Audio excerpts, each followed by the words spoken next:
Did Christian McCaffrey and Brock Purdy have the best quarterback, running back seasons in 49ers franchise history in 2023? That coming up on Locked On 49ers. You are Locked On 49ers, your daily San Francisco 49ers podcast, part of the Locked On Podcast Network, your team every day.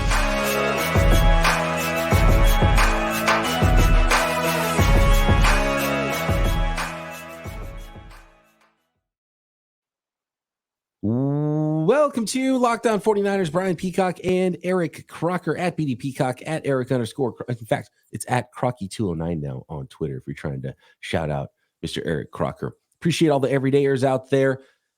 Locked On Podcast Network, your team every day. Every day is what we do here, talking about some of the great seasons in 49ers history that we saw this year, 2023. Maybe the best from Brock Purdy, maybe the best from Christian McCaffrey at their respective positions in franchise history. We'll go through it today. Do want to thank all the everydayers. Love you all. Make sure you're subscribed on YouTube and everywhere you get your podcast. Today's episode of Locked On 49ers is brought to you by FanDuel. Make every moment more. Right now, new customers get $150 with their first $5 bet. Win or lose. That's $150 at FanDuel. Visit FanDuel.com/lockedon to get started.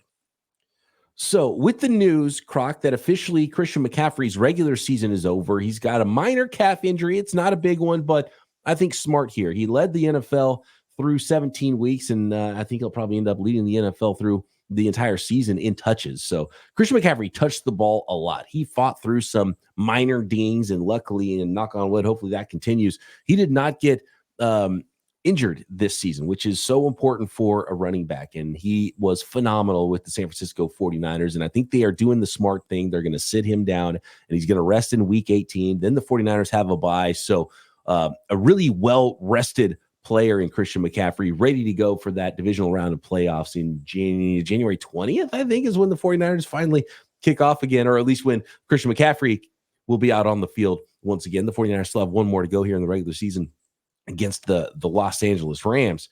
So Christian McCaffrey is going to rest. We'll see what happens the rest of the week with who will play, who will not play. If Brock Purdy plays, how much he will play. But Christian McCaffrey has been reported that will not play in week 18. So I want to kind of go through this, Croc, and compare some of these seasons that the 49ers had with these two players, Christian McCaffrey and Brock Purdy, talked about in the MVP race for most of the year. We'll see with McCaffrey potentially Offensive Player of the Year as well. How they stack up against the best seasons at running back and quarterback in franchise history.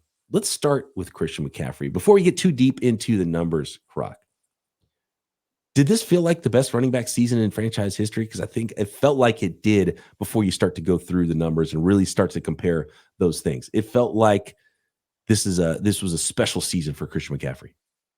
It was one of the best seasons because of the team's success.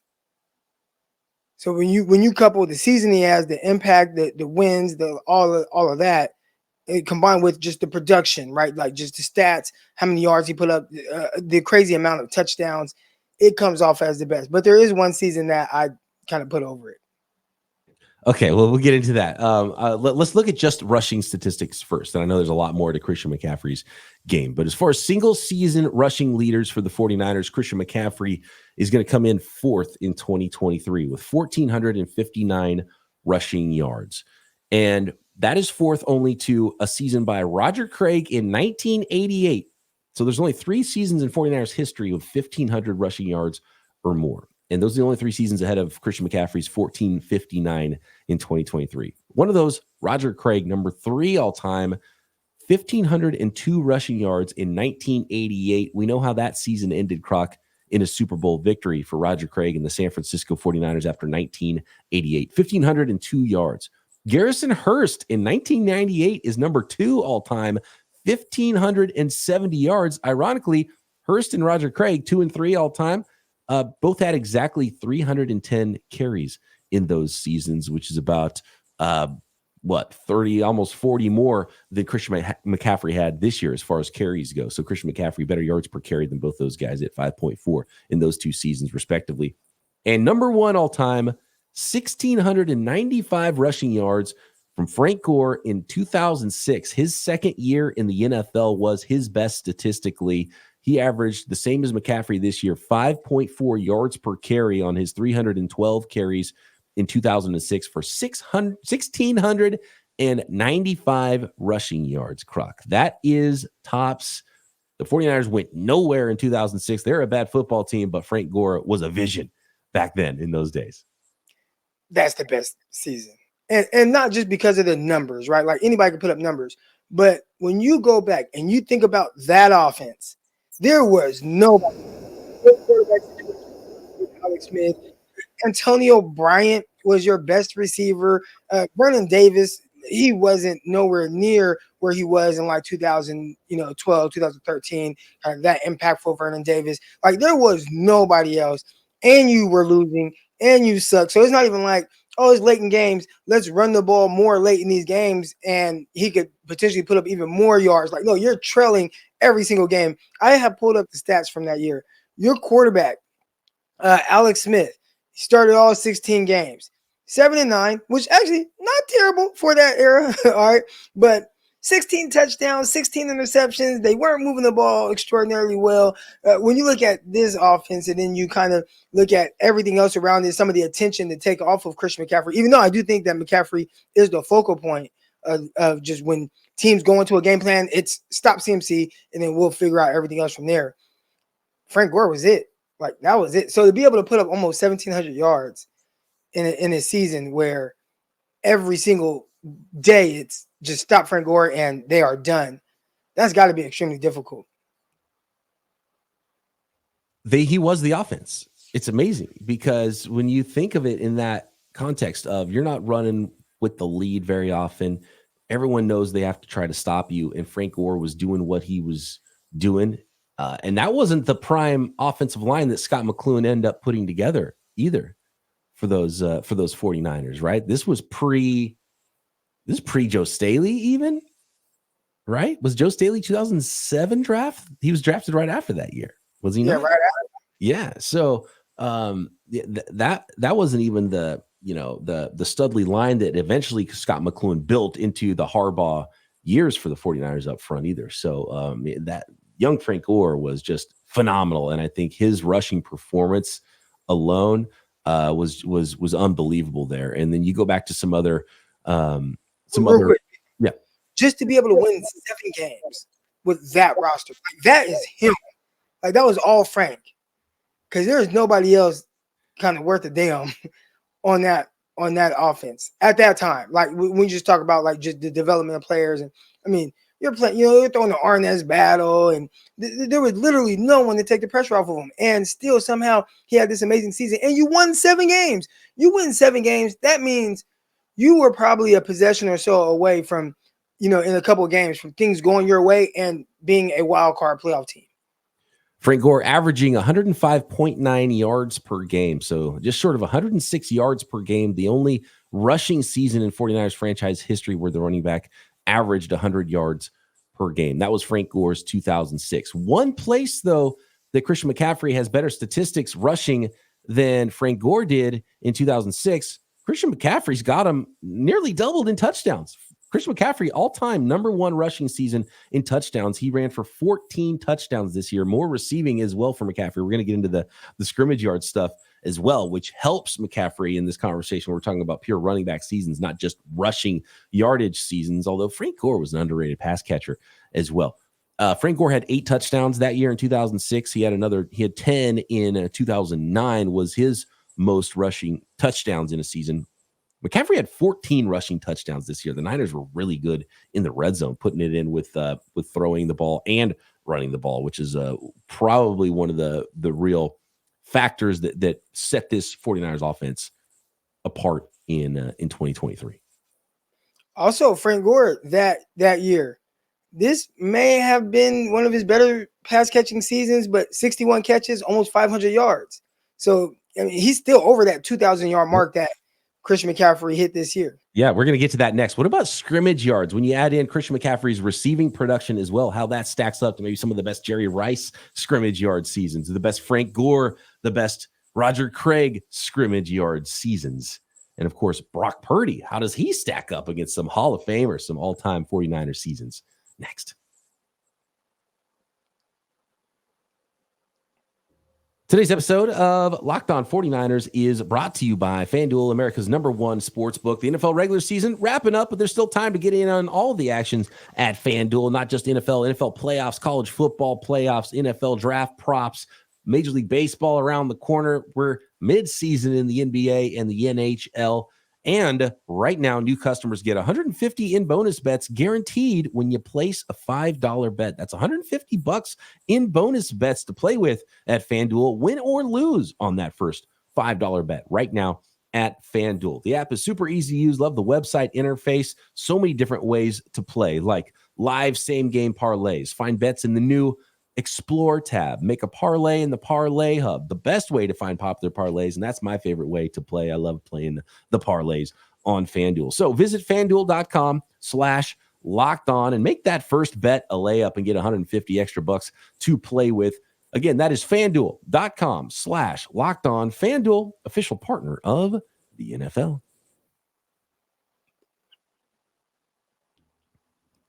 Okay, Croc, we talked about the rushing yards there and phenomenal season from Christian McCaffrey. How does it stack up all time with just scrimmage yards? And man, 61 receptions in 2006 for Frank Gore. Again, he's #1 scrimmage yards in 49ers history with that 2006 team, and just 6 less receptions than Christian McCaffrey, and a few more targets actually than Christian McCaffrey. He was the offense on an awful 49ers team in 2006. Just phenomenal year for Frank Gore. 2,180 scrimmage yards. That's the most in franchise history. That is Frank Gore's 2006 season. Christian McCaffrey ranks 5th all-time with his 2023 scrimmage yards in 16 games, ironically, and all these are in 16 games because Christian McCaffrey's not going to play that extra 17th game this year.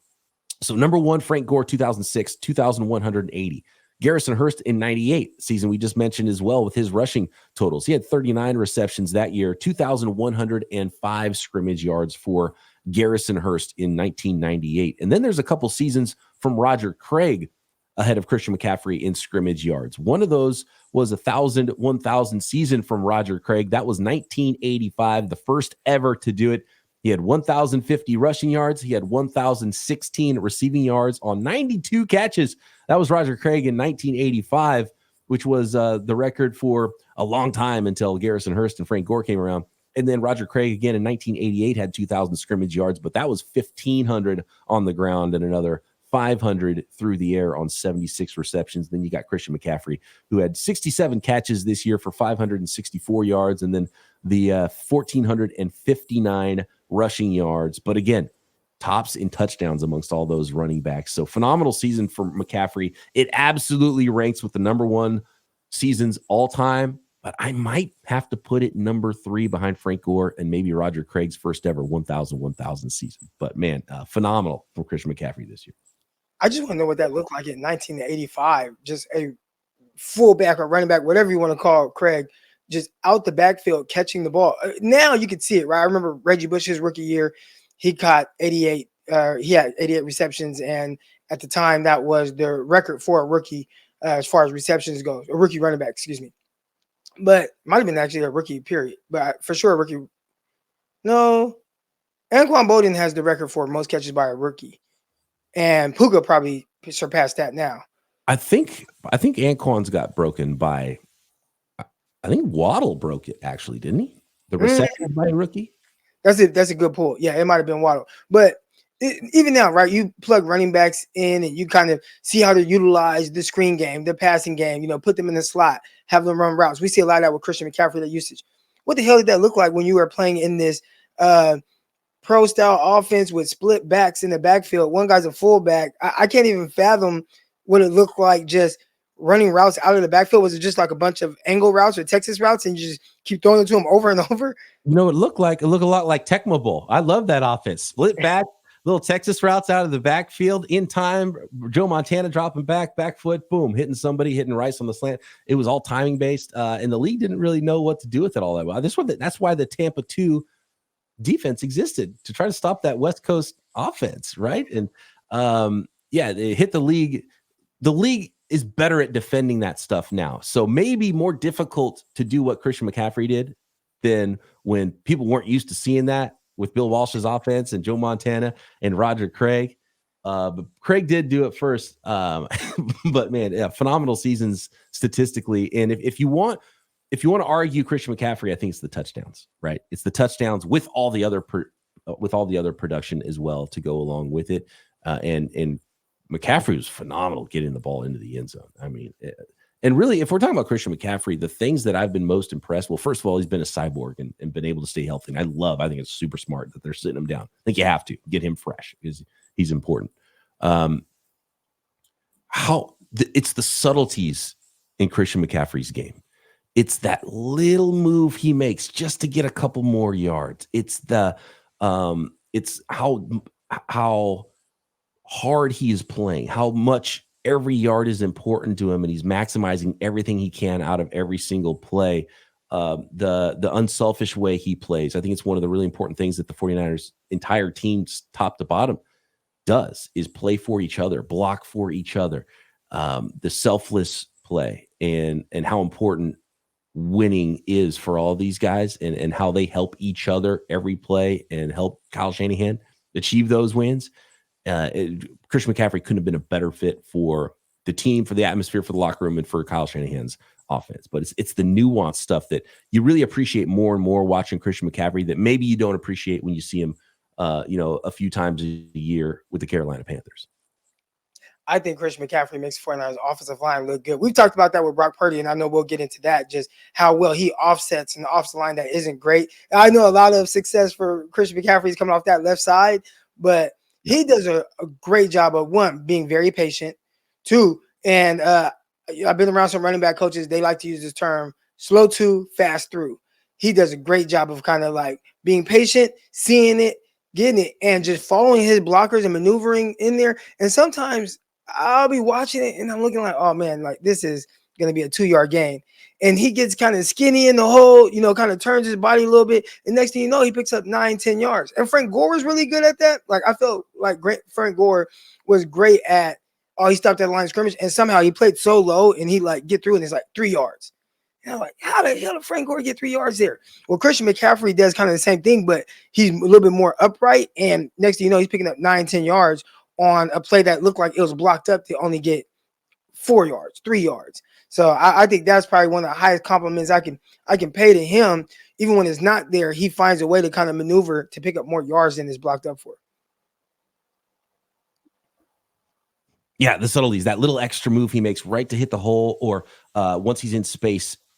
And something stuck with me for a guy that's much less accomplished in 49ers history and in the NFL. But something stuck with me was a quote from 49ers legend Richie James, wide receiver. He said, "It hurts to run good routes." And that always stuck with me because when he first said it, I was like, what are you talking about, weirdo? And then I thought about it, I was like, man, because you have to put everything into it. And you can't just like glide through your routes and not really like you gotta, you're putting your head into it, your body into it, you're dropping down, you're stabbing this way, going the other way, violently trying to make a violent movement. And that's the way I think of Christian McCaffrey when I see him move. Other players might not put the effort into every single move that Christian McCaffrey does. And it probably hurts to play as well as Christian McCaffrey does because of the effort he puts into every move, every little subtle nuance, every like, okay, I'm going to put my foot in the ground here and go this way. I could just put my head down and try to go through this, but I'm going to try to get over here. And sometimes it looks like it hurts to play the way he plays, right? And that's sort of like part of his cyborg mentality. Yeah, it's really been fun to watch. And, you and I, when the trade went down, we're like, is it going to play off? And so I don't know if you've seen that meme, right? I think it was ESPN or NFL.com. Like they gave a very poor grade on the trade. And I think it was like a C- for just the 49ers to trade to, to Carolina. And everybody keeps bringing that up. Oh, this was terrible, blah, blah. Like, look at this, laughing at them. I'm like, wait, you guys have to view it. And I know you and I discussed it, but you have to remember, like, in the moment. A lot of people forget about that. And I will get to how it just 100% has paid off. But in the moment, I think everyone could agree Christian McCaffrey is an amazing running back. Like he has been throughout his career. You knew you were getting a really good football player, top 3 running back in the league. And now most people are saying for sure number 1. But at the time, he was coming off of 2 seasons where he was banged up, like he was hurt. He missed a lot of time, high ankle sprains, whatever the case, bad team, whatever it was. He was not on the field a whole lot. Running backs get hurt, which we talked about as well. They just get hurt. And then you factor in his age, 21, 22, 23 years old, 24 years old. Like that's the prime years for running backs. After that, they typically kind of start to go downhill a little bit.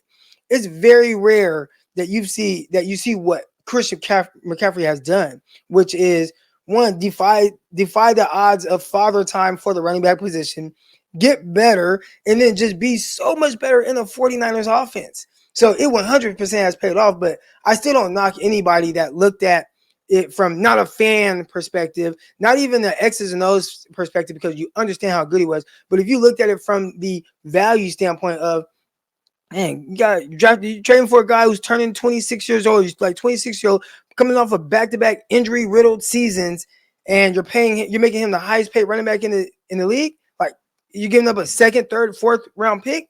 That is not a really good trade. But if you're just saying scratch all that, like it's just player, we were trading for a great player. 49ers absolutely did that, and it has 100% paid off. Oh, no doubt. And he defied the odds with how many times he's touched the ball and stayed healthy.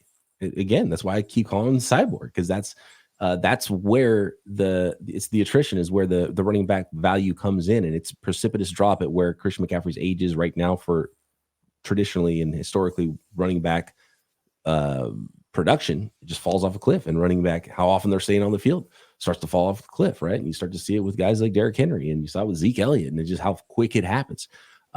And so he's the ultimate outlier. So you don't learn from this by saying, hey, what a great trade, we should do it again. You look at this by saying, man, this one worked because Christian McCaffrey's special. And even John Lynch himself said McCaffrey's better than even he thought. And he's the one that made the trade for the guy too. So phenomenal what Christian McCaffrey has done in such a perfect fit. Absolutely. And you hope he stays healthy, because that is the number one key for any running back in the NFL. Next, Croc, about Brock Purdy, best quarterback season in 49ers history. Today's episode of Locked On 49ers is brought to you by PrizePicks, daily fantasy sports made easy. And how easy? Well, all you do is you pick 2 to 6 players at PrizePicks, and you're playing against the numbers. You're playing against their stat projections. You are not battling thousands of other players, including pros and sharks in the pool. You pick more or less than on 2 to 6 player stat projections and watch the winnings roll in up to 25 times your money this football season at PrizePicks. And how about this reboot policy that no other DFS sports platform has? If one of your players gets hurt in the first half for football or basketball games, for example, if you have a player gets hurt in the first half, doesn't return in the second half, that player is rebooted. PrizePicks is the only daily fantasy sports platform with an injury insurance policy. So turn $10 into $250 at PrizePicks. You're playing against the numbers. You're playing against the projections, and you can get a deposit bonus as well with our promo code. Go to prizepicks.com/LockedOnNFL and use code LockedOnNFL for a first deposit match up to $100. Again, download the app or go to prizepicks.com/LockedOnNFL and use code LockedOnNFL, all lowercase, for a first deposit match up to $100. PrizePicks, daily fantasy sports made easy.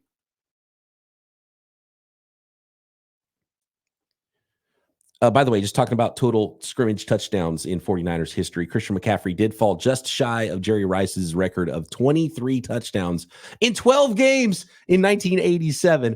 Unbelievable season there, but far and away more than any other running back in 49ers history. 21 total touchdowns this year for Christian McCaffrey in 16 games. Rice had 17 a couple of times as well, 95 and 89. T.O. had 16 touchdowns in 2001. Guess what? Jerry Rice again is he's over half of the names in the top 10 of touchdown scorers in 49ers single season history. 15 and 94. What was it? 16 and 86, 16 in 93.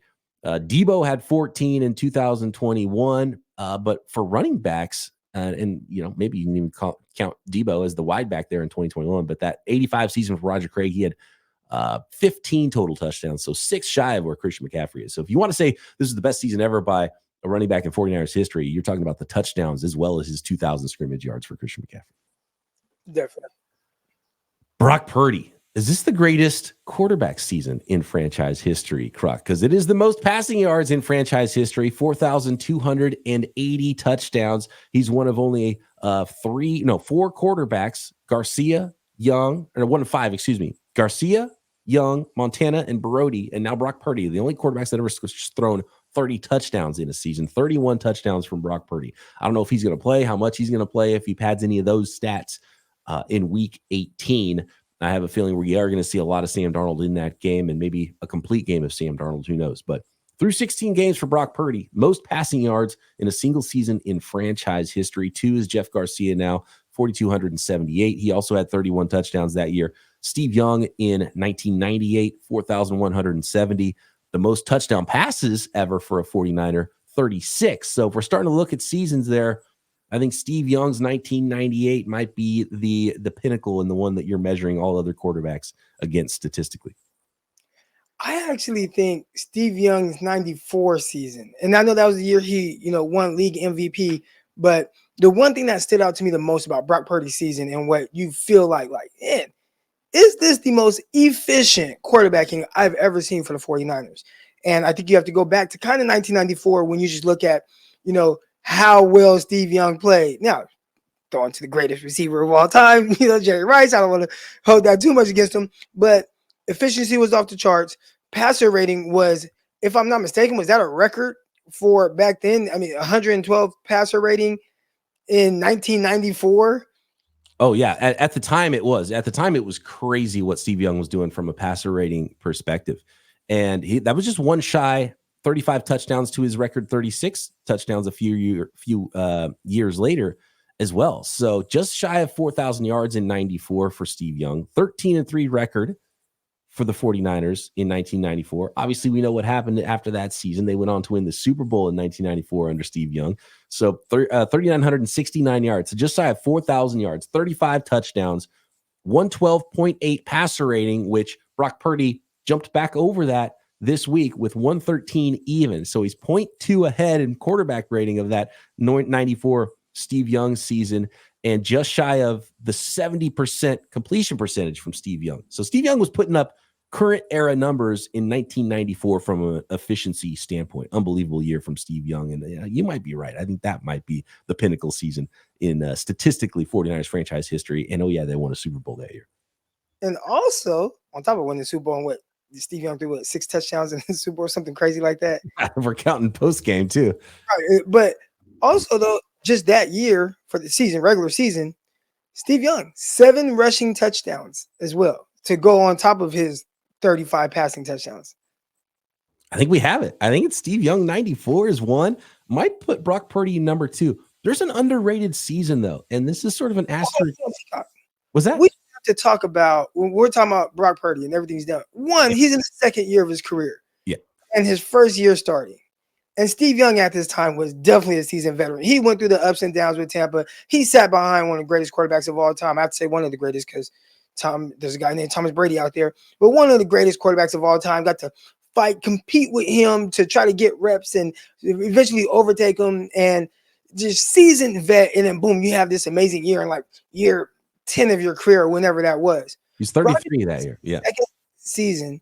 And we're talking about it as it being statistically the greatest quarterback season with a rich history of quarterbacks. I think just to have the discussion, and we haven't even really, until I just talked about who Steve Young competed with, we haven't even brought up Joe Montana. And we're talking about Brock Purdy. So in his own right, I mean, this has to be probably the most amazing quarterbacking season for the 49ers, considering all the circumstances. Just so young, so novice in his career, but to be as efficient and as great as he's been this throughout this year, I think that's pretty awesome.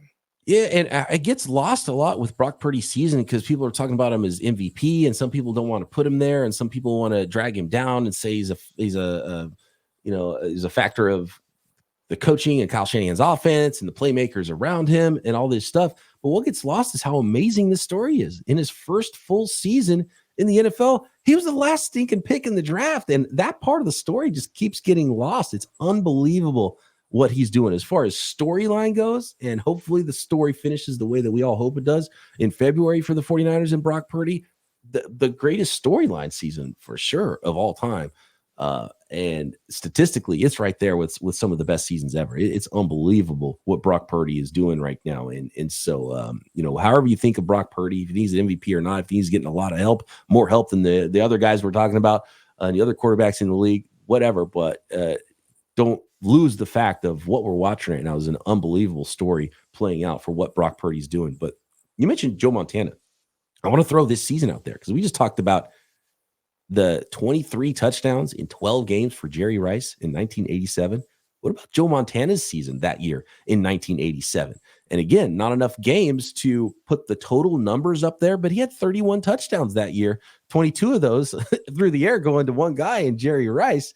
But he had 3,000 yards, and he didn't get to finish that season. What would another quarter of a season look like for Joe Montana in those stats? He would have been right there, what we're talking about, with one of the greatest seasons ever. He might have had 40 touchdowns and over 4,000 yards passing. So I think there's an asterisk season there in 1987, and we see it with Jerry Rice, and we look at the numbers he put up that year, which is just insane. Joe Montana was doing something special that strike year as well. That's why it was a shortened season. So Joe Montana's 1987 honorable mention. I want to throw that in there, and I would put that probably top 3 with Steve Young and Brock Purdy with what we're seeing right now, because he was phenomenal that year.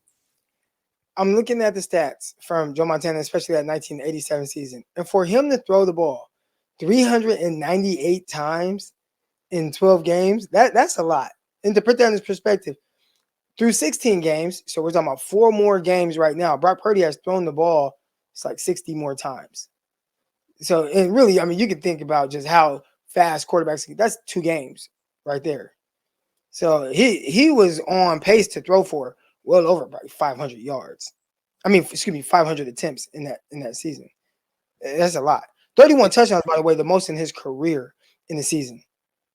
And you know what's wild? So Brock Purdy has the most passing yards in a single season, and we got to get out of here. But Brock Purdy has the most passing yards in a single season in 49ers history. He only attempted 444 passes this year. So you look at Jeff Garcia, who's second on the list. He had 120 more passes. He threw 561 passes in 2000 when he put up 4,278 yards. Brock Purdy's pass attempts are only the 16th most in 49ers history, even though he's got the most passing yards in 49ers history. So crazy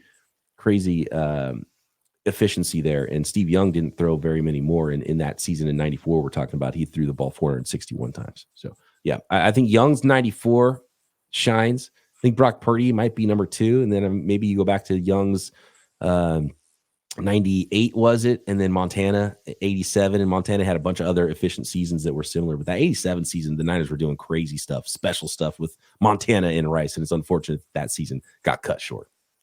I think the craziest thing is that we are comparing those 49er teams of the early 90s and 80s and era now that is just super either pass happy, everything spread out. It's much easier to throw the ball. There's no illegal contact in the end of, there is illegal contact in the NFL now, as opposed to back then. There was not that. So I think you had to be even more efficient. You weren't bailed out by guys hitting your receivers too hard. Receivers were a little bit more scared to go over the middle, which I think that kind of made 49ers receivers more special, because just the contact was, it's on you. It's on your quarterback to protect your guys. And now I think, Brock threw a hospital ball to George Kittle. Yeah. And I'm like, oh, Kittle, get up, right? But back then it's like, you don't want to set your guy up like that. They had to be more cognizant of that. So even to compare Steve Young and the Joe Montana season to today's era, that's pretty special in its own right. Now it's almost kind of, we look at how many yards Brock has thrown for this year, and he broke the 49ers single season record. But where would that stack up with the season record for every other team in the NFL? The 49ers haven't had the high volume seasons that some other teams have had. The 49ers are still pretty far away from some of the 5,000 yard passing seasons from some other teams.